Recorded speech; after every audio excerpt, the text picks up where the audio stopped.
बिस्मिल्लाहिर्रहमानिर्रहीम। अस्सलाम वालेकुम students, my name is Abdurrahman and I am teaching you biology. Students, इस सेशन में हम कंटिन्यू करने जा रहे हैं with the cell division. Previous session में हम इंटरफेज पढ़ के आ चुके हुए हैं। अब हम इसके आगे माइटोसिस और उसकी सब्सिक्वेंट फेजेस की डिस्कशन करेंगे। तो डिटेल्स बोर्ड पे देखते हैं। Alright students, primarily we are going to talk about the preparation of mitosis.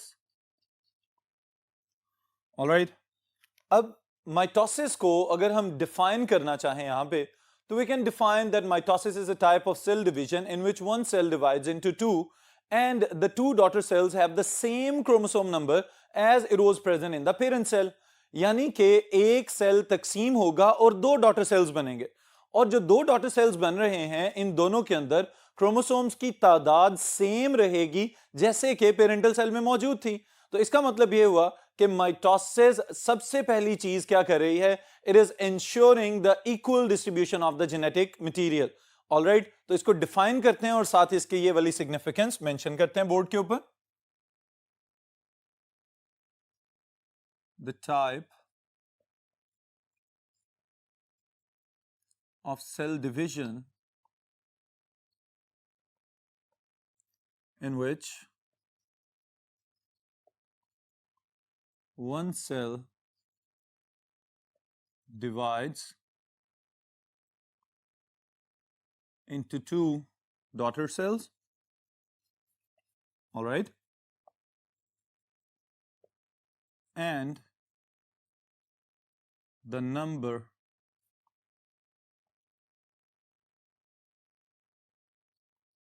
of chromosomes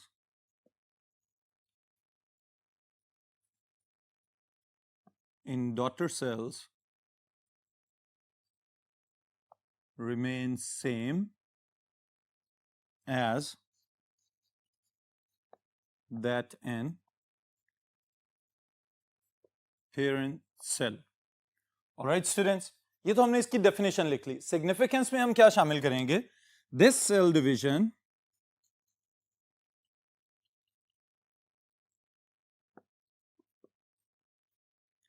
ensures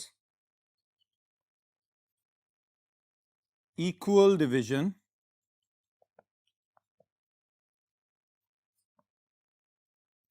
of hereditary material। Alright students, फिर एक और पॉइंट मैं यहां पे ऐड कर रहा हूं।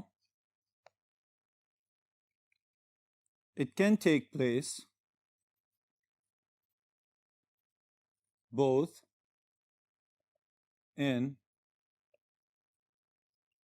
diploid as well as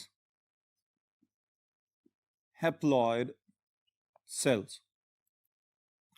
alright students, अब अगर हम गौर करें तो हमें पता चल रहा है कि सेल डिवीजन तो हो रही है, लेकिन आमतौर पे इसको हम रिलेट कर देते हैं कि it is just the somatic cell division. यानी कि जो बॉडी के सेल्स हैं रिपेयर और ग्रोथ के लिए जब भी डिवाइड करते हैं तो डिप्लॉयड सेल्स हमेशा डिप्लॉयड सेल्स बनाएंगे। लेकिन इसी वजह से मैंने यहां पे ये वाला पॉइंट ऐड किया है कि ये बात भी ज़हन में रखिएगा कि अगर हैप्लॉयड सेल्स बॉडी में मौजूद हैं तो हैप्लॉयड सेल्स भी माइटोसिस के थ्रू मजीद हैप्लॉयड सेल्स पैदा कर सकते हैं। क्योंकि मेयोसिस वाले केस में हम ये रेस्ट्रिक्शन लगा देते हैं कि जब सेल यानी पेरेंटल सेल खुद डिप्लॉयड होगा, सिर्फ उसी वक्त मियोसिस कर सकता है और 4 हैप्लॉयड डॉटर सेल्स बनाएगा। लेकिन माइटोसिस वाले केस में ये बात याद रखिएगा कि ये डिप्लॉयड सेल में भी हो सकती है और साथ ही साथ हैप्लॉयड सेल में भी हो सकती है। क्योंकि बहुत सारे ऑर्गेनिजम्स इस तरह के हैं कि जिनके अंदर अगर रिप्रोडक्टिव स्ट्रक्चर्स पहले से हैप्लॉयड हैं तो उनकी गमीट फॉर्मेशन माइटोसिस के थ्रू की जा सकती है। For example bryophytes. Alright students, फिर इसके साथ जो अगला पॉइंट मैं ऐड करने जा रहा हूं, that is about the phases of the mitosis. और आप लोगों को याद होनी चाहिए ये वाली बात कि माइटोसिस बुनियादी तौर पे तो एक 24 घंटे का सेल साइकिल है, लेकिन उसमें से ज्यादा हिस्सा तो इंटरफेज ले जाती है। बाकी फेजेस जो हैं उनको हमने अपनी आसानी के लिए इस तरह से डिवाइड किया हुआ है कि सेट ऑफ चेंजेस की फॉर्म में उसको अलहदा से फ्रेगमेंट्स बना लिए हैं। लेकिन बुनियादी तौर पे ये काम होते चले जाते हैं एक सीक्वेंस के साथ, एक तरतीब के साथ। हमने सिर्फ अपनी आसानी के लिए इसको इस तरह से तकसीम किया हुआ है। तो हम इसको डिवाइड कर लेते हैं कि what are the phases. The first one is known as karyokinesis, all right, and the second one is known as cytokinesis. अब स्टूडेंट्स अगर हम इसको डिफाइन करना चाहें तो इसको भी हम एक आसान तरीके से डिफाइन कर सकते हैं. What is karyokinesis? Division of nucleus, all right, and cytokinesis, division of whole cell, all right students. अब इस बात से हमें ये पता चलता है कि इंटरफेज हो जाने के बाद जब कैरियोकाइनेसिस के लिए सेल को तैयार किया जा चुका और गो अहेड सिग्नल दे दिया जाता है कि भाई अब इसको कंटिन्यू कर लो, तो उस कंटिन्यूटी के लिए जो फेज पहले हमें नजर आती है that is the division of the nucleus, और उसका नाम हमने क्या रखा हुआ है, karyokinesis. Karyokinesis is further subdivided into some stages जिसको आप लोग जानते हैं एज प्रोफेज,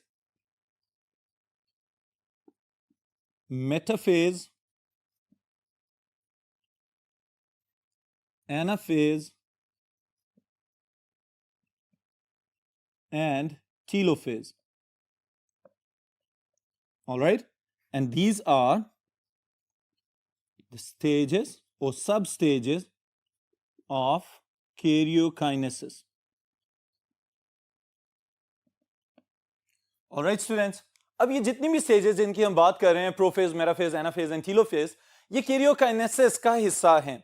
यानी न्यूक्लियस की डिवीजन को हमने फर्दर जो सेट ऑफ चेंजेस में डिवाइड किया है उसके एतबार से हमने इसको 4 मुख्तलिफ मराहिल में तकसीम कर दिया है. अब यहां पे समझने वाली बात यह है कि सेल डिवीजन का बुनियादी मकसद क्या है, ना सिर्फ सेल्स पैदा करना बल्कि inheritance of the genetic material. तो जो जेनेटिक मटीरियल अगले सेल में हमें नजर आएगा क्रोमोसोम्स की शक्ल में, उस जेनेटिक मटेरियल को ऑर्गेनाइज्ड रखना और तरतीब के साथ मूव करवाना ड्यूरिंग द सेल डिवीजन, ये भी बहुत ही इंपॉर्टेंट काम है. उसके लिए हमें जो मेन अपरेटस चाहिए that is known as mitotic apparatus. Alright students, और it is an important part क्योंकि साथ साथ सेल डिवाइड हो रहा होता है और साथ साथ माइटोटिक अपरेटस अपना अपना काम दिखा रहा होता है. उसके जो फर्दर कंपोनेंट्स हैं इनकी डिटेल्स भी देखते हैं. Alright students, it is mitotic apparatus, also known as mitotic spindle. all right students, अब ये बुनियादी तौर पे है क्या चीज. अब मैं आपको याद करवाता हूं कि जब भी जूनियर क्लासेस से लेके अभी तक सेल डिवीजन हमारे जहन में आता है तो फौरी तौर पे एक शक्ल हमारे सामने आ जाती है कि क्रोमोसोम सेल के अंदर घूम फिर रहे हैं and they are connected to some lines. वो डॉटेड लाइंस भी नजर आती हैं, बाज़ औक़ात हमें सॉलिड लाइंस नजर आती हैं, और फिर पोल्स के ऊपर यानी कि ऑपोजिट साइड्स के ऊपर एक अजीब जो है रेडिएटिंग स्ट्रक्चर भी नजर आता है. तो हम कहते हैं कि ये बुनियादी तौर पे क्या है, that is mitotic spindle. Alright students, और इस माइटोटिक स्पिंडल के अंदर कौन कौन से कंपोनेंट शामिल हैं, इनको अगर हम एनालाइज करना चाहें तो the first thing is known as centrosome. all right, second thing is known as kinetochore fibers.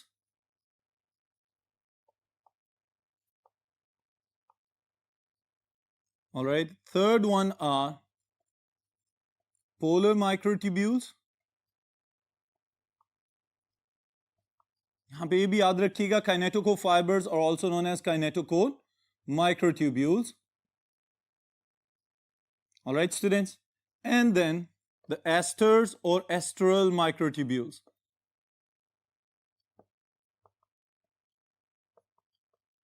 अब ये सारा कुछ अगर मिला दिया जाए तो फिर ये बन जाता है माइटोटिक अपरेटस या माइटोटिक स्पिंडल. इसमें स्टूडेंट्स एक बात याद रखिएगा कि जो काइनेटोकोर या पोलर माइक्रोट्यूब्यूल्स हैं, they are collectively known as spindle microtubules.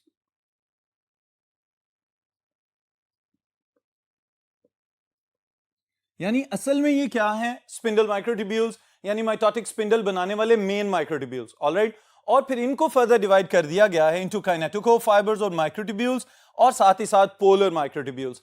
अब अगर वन बाय वन हम इनको डिफाइन कर लें तो आपके लिए और ज्यादा आसान हो जाएगा इसको समझना. The first thing is centrosome.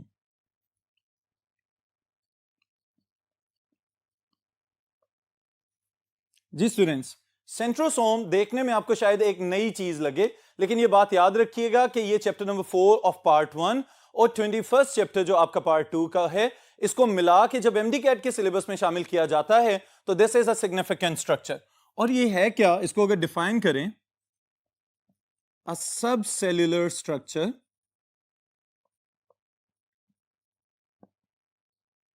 known as microtubule organizing center. All right, microtubule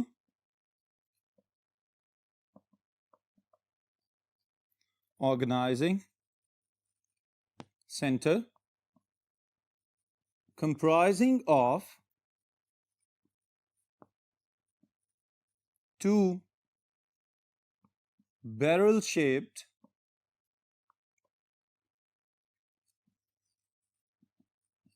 cylinders of microtubules known as centrioles. Alright students, अब ये बात याद रखने वाली है कि सेंट्रोसोम है क्या। कुछ किताबों में इसको एक रीजन के नाम से याद किया जाता है और बहुत सारी बुक्स में इसको बजाते खुद एक सेपरेट आइडेंटिटी के तौर पे जाना जाता है कि दीज आर इंडिविजुअल ऑर्गेनल्स। तो ये बात याद रखिएगा कि यहां पे सेंट्रियोल्स और जितने भी कलेक्शन है माइक्रोट्यूब्यूल्स की, it is collectively known as centrosome. Alright students, तो सेंट्रियोल्स को अगर हम डिफाइन करना चाहें तो कैसे डिफाइन करेंगे? It is a cylindrical arrangement of 9 microtubules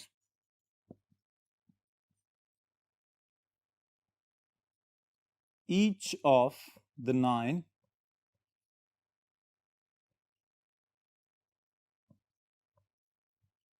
microtubules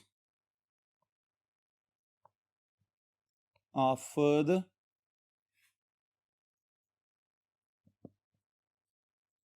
divided, or it's better to write composed,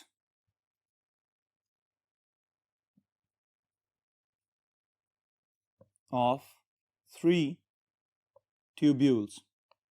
Alright students, ये बात बहुत इंपॉर्टेंट है कि सेंट्रोसोम के अंदर आपको 2 सेंट्रियोल्स नजर आ रहे हैं और फिर उसके बाद ये बात भी याद रखने वाली है कि ये सेंट्रियोल्स एस फेज में डुप्लीकेट भी हो चुके हैं, तो इसका मतलब अब 2 की बजाय 4 हो चुके होंगे। और इन सेंट्रियोल्स का जो एक सिलेंडर हमें नजर आ रहा है उसके अंदर तीन ट्यूब्यूल्स पे मुश्तमिल सेट बने हुए नजर आ रहे हैं जिनको हम 9 ट्रिपलेट्स कह सकते हैं। और फिर उसके अंदर जो एक छोटा नाली नुमा स्ट्रक्चर हमें नजर आ रहा है, that is known as a tubule. Alright students, तो ये बात याद रखिएगा कि यहां पे हमारे पास सेंट्रियोल्स के अंदर जो 2 सिलेंडर्स नजर आते हैं उसके अंदर एक छोटा यूनिट फर्दर 3 सब यूनिट्स पे मुश्तमिल होगा। ऑलराइट, फिर उसके साथ एक इंपॉर्टेंट चीज अगर हम यहां पे ऐड करें, centrioles are duplicated in S phase. Alright students, और यहां तक भी बात खत्म नहीं होती। अगर आप गौर करें तो क्या सेल डिवीजन के लिए सेंट्रियोल्स का होना बहुत जरूरी है? क्या यह पॉसिबल है कि अगर सेंट्रियोल्स नहीं होंगे एनिमल सेल के अंदर तो सेल डिवीजन मुकम्मल हो जाए? तो इसके लिए जवाब है यस। ऑलराइट, क्योंकि एक्सपेरिमेंट्स में इस चीज को चेक किया गया कि अगर किसी लेजर माइक्रो बीम के थ्रू इन सेंट्रियोल्स को तबाह कर दिया जाए तो उसके बावजूद the cell successfully divided into 2 daughter cells. फिर इसी तरह अगर हम एनिमल सेल से हट के सोचते हैं तो हमें पता चलता है कि जब हम major differences between the plant and animal cells की बात करते हैं तो the plant cells they do not have centrioles. तो सेंट्रियोल्स के बगैर ही अगर प्लांट सेल भी डिवाइड कर रहा है तो इसका मतलब यह है कि तब ऑर्गेनाइजिंग सेंटर कोई और होगा, लेकिन माइक्रोट्यूब्यूल्स की अवेलेबिलिटी अगर पॉसिबल है तो माइटोटिक स्पिंडल्स फिर भी बन जाएंगी और सेल फिर भी डॉटर सेल्स में डिवाइड हो सकता है। ऑलराइट स्टूडेंट्स, फिर एक और पॉइंट अगर मैं यहां पे लिख दूं, in prophase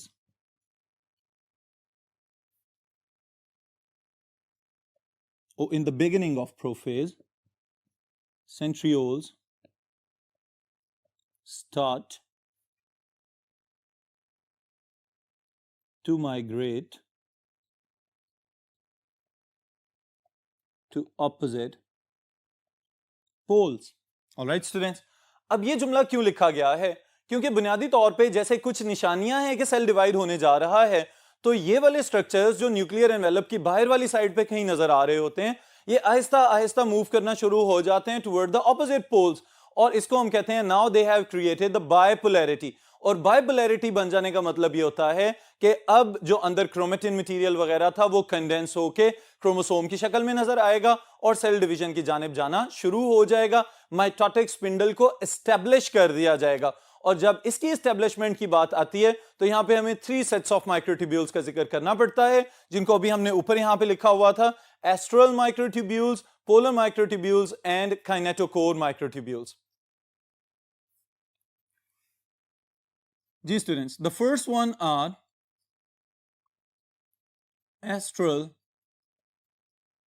माइक्रोट्यूब्यूल्स. ऑलराइट, अब स्टूडेंट्स इस चीज पे जरा नोटिस करें कि जैसे जैसे प्रोफेज से आगे सेल जाता है तो मेटाफेज की तैयारियां शुरू हो जाती हैं.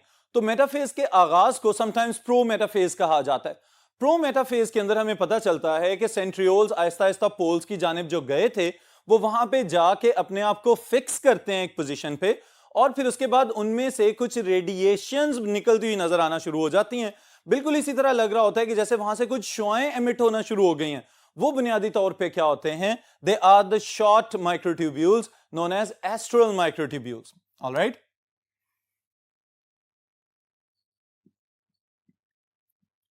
short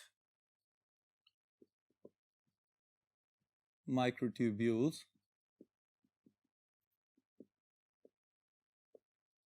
originate at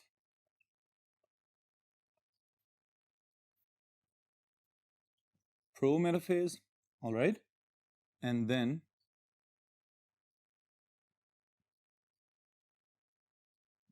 the radiating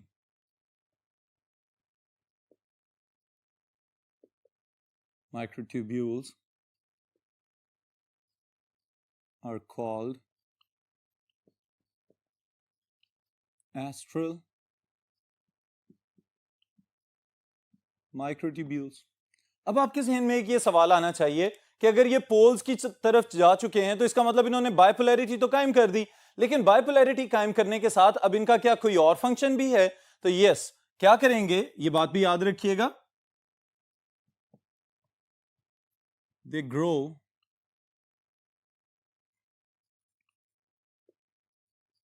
during metaphase and connect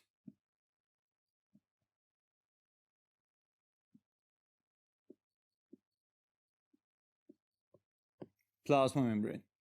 alright students, अब ये भी कंसेप्ट समझने वाला है. किस तरह से समझने से ताल्लुक रखता है कि अगर हम गौर करें तो ये सेंट्रियोल्स इस जगह पे आके फिक्स हुए हैं.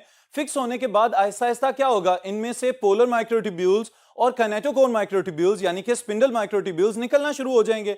अब ये जो स्पिंडल माइक्रोट्यूब्यूल्स निकलेंगे, इनको कोई सहारा या सॉलिड सपोर्ट चाहिए, एंकरेज चाहिए. तो उस सपोर्ट के लिए जो एस्ट्रल माइक्रोट्यूब्यूल्स हैं ये अपने आप को कनेक्ट कर लेते हैं प्लाज्मा मेम्ब्रेन के साथ. बिल्कुल इसी तरह से कि जैसे बाज़ औक़ात किसी फील्ड में किसी जगह पे टेंट्स वगैरह लगाए जाते हैं तो उनको टाई कर दिया जाता है किसी ना किसी जमीन के साथ सपोर्ट के ऊपर. ऑलराइट, तो वो जो सपोर्ट उनको जमीन के साथ मिल रही है और उसके बाद उसके साथ जो रस्सियां बांधी जाती हैं वो बुनियादी तौर पे उनकी एंकरेज वाली माइक्रोट्यूब्यूल्स कहला सकती हैं. तो यहां पे भी यही बात याद रखने वाली है कि ये वाले जो एस्ट्रल माइक्रोट्यूब्यूल्स हैं इन्होंने अपने सेंट्रियोल्स को एक जगह पे फिक्स कर देना है और उसके बाद उसमें से माइक्रोट्यूब्यूल्स एमिट होना शुरू हो जाएंगे.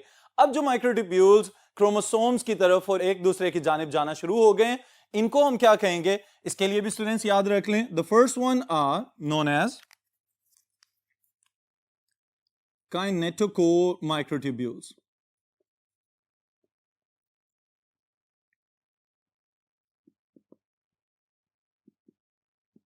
ऑलराइट, अब इसके लिए स्टूडेंट्स पहले तो आपको ये पता होना चाहिए कि काइनेटोकोर है क्या चीज।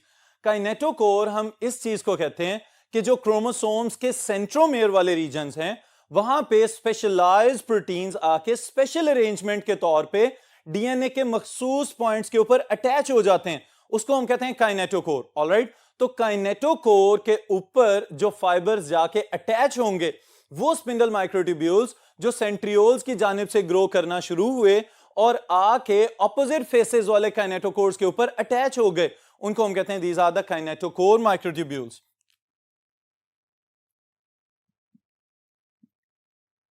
The microtubules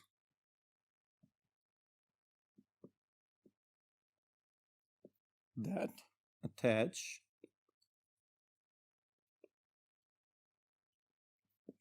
themselves to kinetochore of centromere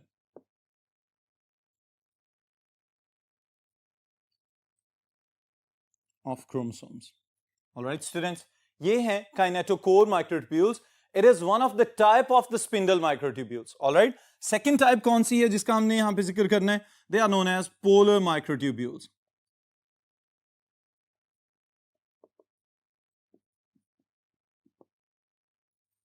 ji students, अब पोलर माइक्रोट्यूब्यूल्स ये काइनेटोकोर माइक्रोट्यूब्यूल्स की निस्बत थोड़े से डिफरेंट हैं। किस तरह से डिफरेंट हैं कि ये ओरिजिनेट तो सेंट्रियोल से हो रहे हैं लेकिन आहिस्ता आहिस्ता आहिस्ता ग्रो करते हुए जो ऑपोजिट पोल से पोलर माइक्रोट्यूब्यूल्स आ रहे हैं उन्हीं के साथ इंटरडिजिटेट होना शुरू हो जाते हैं, उन्हीं के साथ कनेक्ट होना शुरू हो जाते हैं। समटाइम्स इनको हम कंप्लीट माइक्रोट्यूब्यूल्स भी कहते हैं या कंप्लीट स्पिंडल माइक्रोट्यूब्यूल्स भी कहा जाता है, क्योंकि इन्होंने क्रोमोसोम्स के साथ अटैच या इंटरैक्ट नहीं होना बल्कि डायरेक्टली जाके दूसरे पोल से आने वाले माइक्रोट्यूब्यूल्स के साथ कोई ना कोई रिलेशनशिप, कोई ना कोई बॉन्ड डेवलप कर लेना है। तो इस वजह से इनको हम कहते हैं these are polar microtubules. Alright, अगर हम लिखना चाहें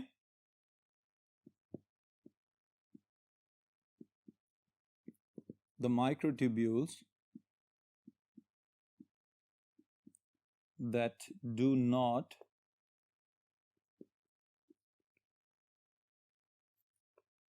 interact with chromosomes but instead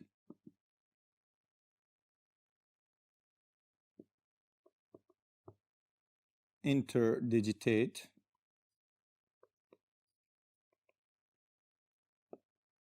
with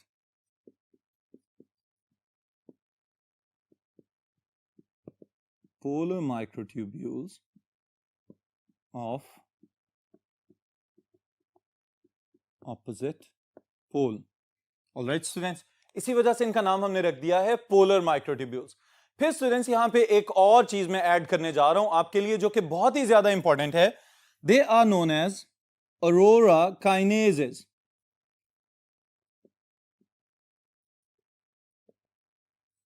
Arora kinase, अगर आप इसके नाम पे गौर करें तो आपको पता चल रहा है एन पे एज लिखा हुआ है, तो they have some enzymatic function. तो ये एंजाइमेटिक प्रोटीन्स हैं जिनको हम फर्दर डिफरेंशिएट करते हैं into aurora A and aurora B. Alright students, अब इनका काम क्या है?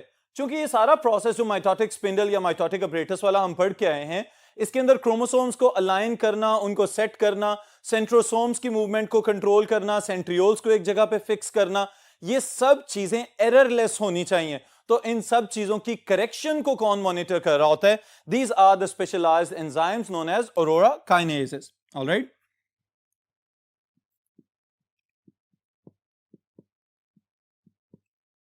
अरोरा ए का काम क्या है? Corrections of the centrosome. Alright, और बी का काम क्या है?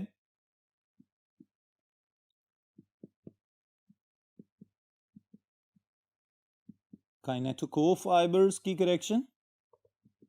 Alright, and alignment and later on